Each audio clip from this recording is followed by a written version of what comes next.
আমরা বিশদ আলোচনা করেছি অনেকগুলো বিষয়। একটি বিষয় আমি সবসময় বলে থাকি, সেটা হলো যে সমস্যা সমাধানের প্রথম পদক্ষেপ হচ্ছে সমস্যা যা আছে সেটাকে স্বীকার করা।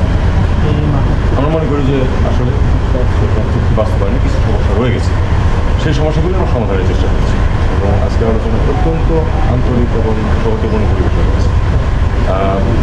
আমরা চেষ্টা করেছি যে ছোট বিষয়গুলি যেগুলি সহজে সমাধান করা যায় সেগুলিকে আমরা শেষ করে ফেলি, আর যেগুলি একটু কঠিন বিষয় আছে সেগুলিকে কীভাবে সমাধান করা যায় আমরা সেটার রাস্তা খোঁজার চেষ্টা করি।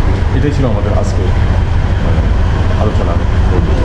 ছোটো কিছু সিদ্ধান্ত হয়েছে, কিন্তু আমার মনে হচ্ছে আপনারা আজকে বরং আমাকে এখন জিজ্ঞেস করেন না, আমরা এটা যথাযথ ব্যবস্থা করে আপনাদেরকে জানিয়ে দিই। কিন্তু চিহ্নিত করার কোনো প্রয়োজন নেই, আমরা জানি যে কিছু সমস্যা আছে, সে কারণ না হলে তো অনেক পুরনো এই চুক্তি সম্পূর্ণ বাস্তবায়িত হয় না। আপনারাও জানেন, আমরা জানি যে কিছু প্রবলেম আছে, আমরা সেগুলি সমাধানের চেষ্টা করছি এবং চেষ্টা করছি যেন সবাই মিলে একসাথে এমনভাবে করি যাতে কোনো কন্ট্রোভার্সি নতুন করে বসে। আলোচনা আন্তরিকতাভাবে হয়েছে, ফলপ্রসূ হয়েছে।